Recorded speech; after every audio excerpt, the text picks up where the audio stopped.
नमस्कार मित्रहो, मी गार्गी. माझ्या शब्द निरंतराच्या प्रवासात तुम्हा सर्वांचं मनापासून स्वागत. चितमपल्ली सरांनी लिहिलेल्या रातवा या पुस्तकाचा परिचय मी आपल्याला करून दिला होता. आज त्याच पुस्तकातील एक सुंदरसा लेख आपण अभ्यासू. पाखर मायेचा वटवृक्ष. 1990 साली श्रीवत्स या दिवाळी विशेषांकामध्ये हा लेख प्रथमतः प्रकाशित झाला होता. सर लिहितात, पक्षी निरीक्षणाच्या निमित्ताने मी वटवृक्षांच्या अगदी नजीक आलो. लालसर अंजिरी वर्णाच्या करवंदा एवढ्या पिंपरांनी झाड लदून जातं तेव्हा अनेक रंगा आकारांचे पक्षी त्या झाडावर फळं खाण्यासाठी जमा होत. वडाचं झाड हे पाखरांचं झाड आहे. जंगलाला जाग येते ती या वृक्षावर जमलेल्या द्विजगणांमुळे. या वृक्षावर जमून ती गाऊ लागतात. ते सूरही अनेक. नंतर भोजनाचा सोहळा चालू होतो. ती गात गात चरत असतात. खाता खाता ती गात असतात. प्रत्येक प्रहराला वेगवेगळे पक्षी दिसू लागतात. अन्न कसं वाटून खावं ते पाखरांपासून शिकावं. पोट भरलं की ते आनंदाने गात दूर निघून जातात. संग्रह करणं ही वृत्ती त्यांच्यामध्ये नाही, ती आहे माणसांमध्ये. म्हणूनच पाखरं सुखी आहेत, कारण त्यांना उद्याची चिंता नाही. माणसं उद्याच्या काळजीने दुःखी असतात. पाखरांमध्ये भोजन म्हणजे एक सोहळा असतो. माणसांमध्ये मात्र ते उदरभरण असतं. सूर्याची हळदुली उन्हं वडाच्या छताला स्पर्श करतात तेव्हा ते झाड मोठं सुंदर दिसतं.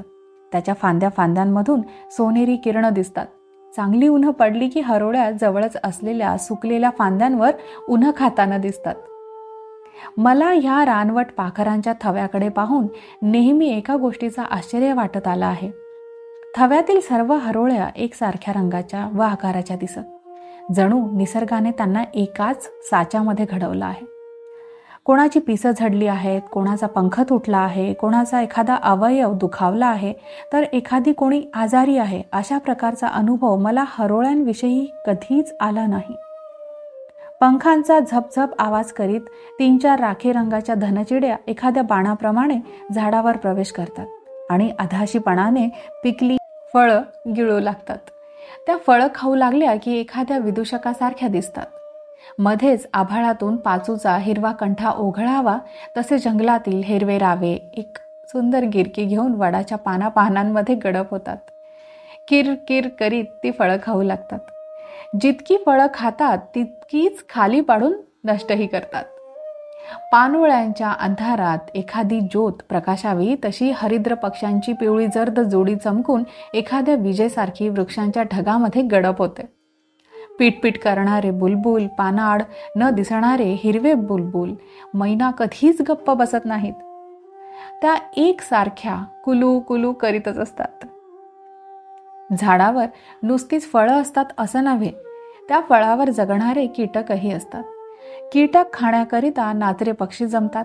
क्षणोक्षणी शेपटीचा पंखा करून नाचत गात असतात. सातभाई काही फळं खाणारे पक्षी नव्हेत, परंतु त्यांचा थवा देखील चकचक करीत खोडावरील कीटक शोधताना दिसतो.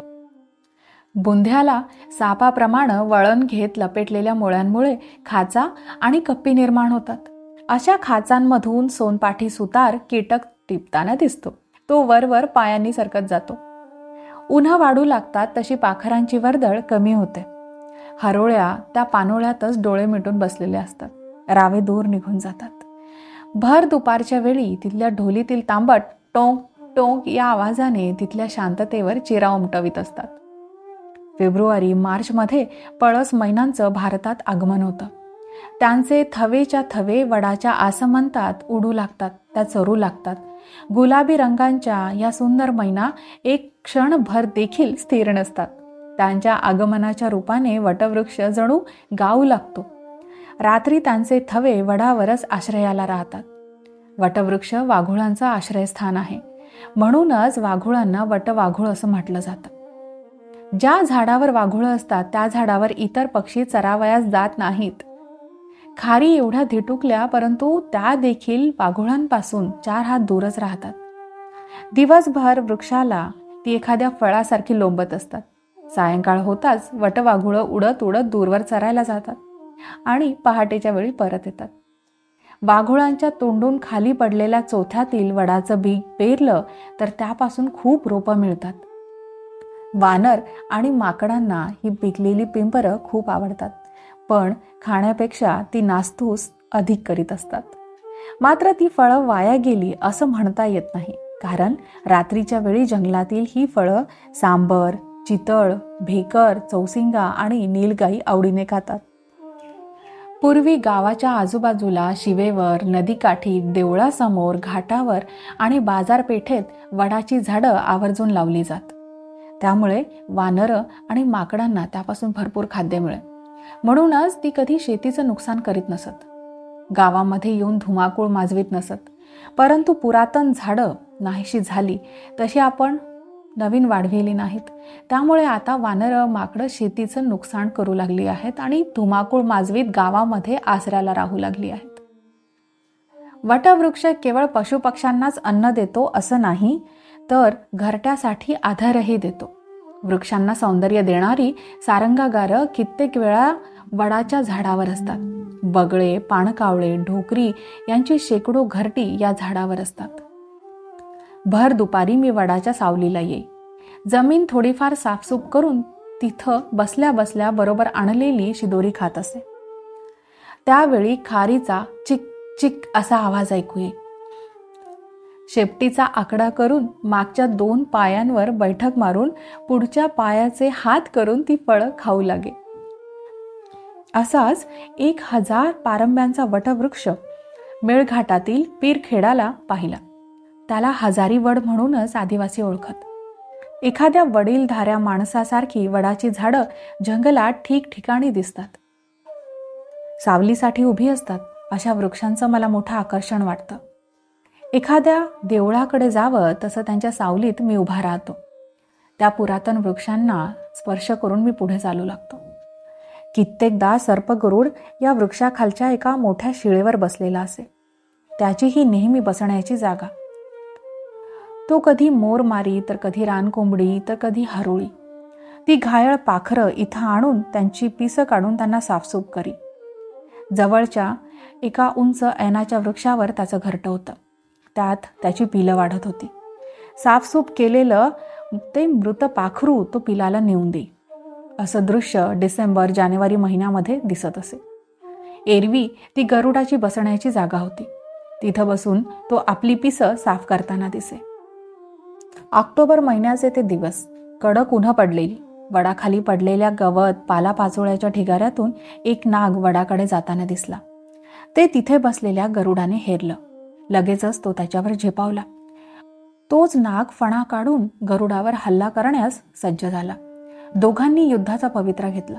मी लगेचच वडाच्या मोठ्या पारंबीआड दडलो. नाग त्वेषाने गरुडावर फणा मारित होता, तर गरुड नेमका त्यावेळी दोन्ही पंखांची ढाल फडफडवी. खिळदार नखांच्या पंजात नरड धरण्याचा प्रयत्न करी. पण गरुडाला हार खावी लागली, कारण तो साप त्या वडाचा मालक होता. गेली कित्येक वर्ष वडाच्या पोखरीत तो राहत होता. कोणताही पक्षी आपल्या घरट्याजवळ कोणालाही फिरू देत नाही. एखाद्याने प्रयत्न केलाच तर तो धैर्याने आणि हिमतीने त्याला परत लावतो, मग तो पक्षी कितीही मोठा असो.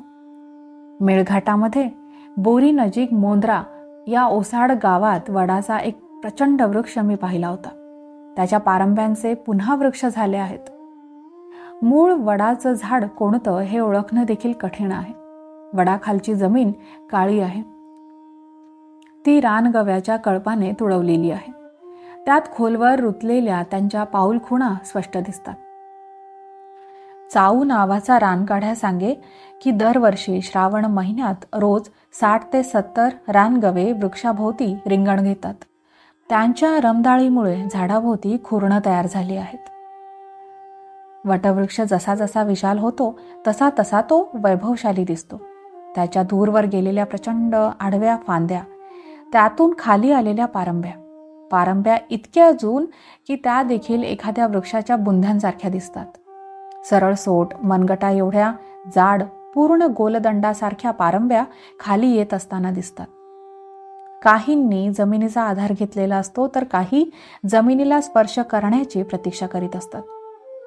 मला तर ती प्रतीक्षेचं प्रतीकच वाटली. रसिक ब्रिटिश अधिकाऱ्यांनी विश्रांतीगृहाभोवती झाडं लावतानाही दूरदृष्टी व सौंदर्यदृष्टी ठेवली आहे. त्याभोवती लावण्यासाठी त्यांनी वडाच्या झाडाची निवड केली. 100-150 वर्षांची पुरातन झाडं आपल्या विशाल फांद्यांची सावली विश्रामगृहाभोवती धरीत आहेत.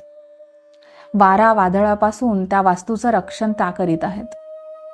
उन्हाळ्यात चोहीकडे झाडांची पानं गळून पडतात, मात्र वडाच्या झाडाच्या पोपटी वर्णाच्या पानोळ्याने सारा आसमंत खुलून दिसतो. अशा विश्रामगृहात मला राहायला आवडतं, ते तिथल्या पाखरमायेच्या वटवृक्षामुळे. मराठवाड्यातील माळरानात शिळाशिल्पातून बांधलेल्या हेमाडपंथी मंदिरात एक विलक्षण प्रकारची गूढता नांदत असते. ही गूढता शतपटीने वाढली आहे ती या वटवृक्षांमुळे. एखाद्या वृक्षाला राऊळाची पार्श्वभूमी आणि माळरानावरचा अवकाश मिळालं तर ते शिल्प किती सुंदर दिसतं हे हेमाडपंथी मंदिर पाहिल्यावर लक्षात येतं. अशी देवळं मला फार आवडतात. पायरीवर बसून मी माळरानाकडे पाहत असतो. किती शांत असतं ते वातावरण. जणू शांततेचा स्रोतच अंतर्मनातून वाहत असतो. अशा पुरातन वृक्षाजवळ बसून तासनतास विहंगावलोकन करणं ही ध्यान साधनाच आहे. एरवी कितीही प्रयत्न केला तरी ती साध्य होत नाही. जातक कथेत व बौद्ध शिल्पात बोधिवृक्षांचा उल्लेख केला आहे. शाक्य मुनींना पिंपळ वृक्षाखाली बोध झाला तर कश्यप मुनींना वटवृक्षाखालीच बोध झाला. वटवृक्षाचं सानिध्य असलेल्या अशा मंदिराकडे संधिप्रकाशात पाहणं मोठं आनंददायी असतं. संधिप्रकाशाला स्वतःचं असं काही रंगरूप नाही. या प्रकाशात ते मंदिर, तो वड, अवतीभोवतीचं माळरान, रानात विखुरलेले दगडगोटे, झुडपं आणि चंडोल पक्षी सारं काही सुंदर, दिव्य, भव्य दिसू लागतं. सोनेरी आभाळाच्या पार्श्वभूमीवर तो वृक्षराज तर सौंदर्याचं प्रतीक वाटतो. फांद्या फांद्यांतून तिरपी सोनेरी किरणं जमिनीवर पडलेली असतात. ते दृश्य, हा संधिप्रकाश अंधारात विलीन होईपर्यंत मी पाहत राहील. तेव्हा रात्रींचर प्राण्यांची चाहूल लागे.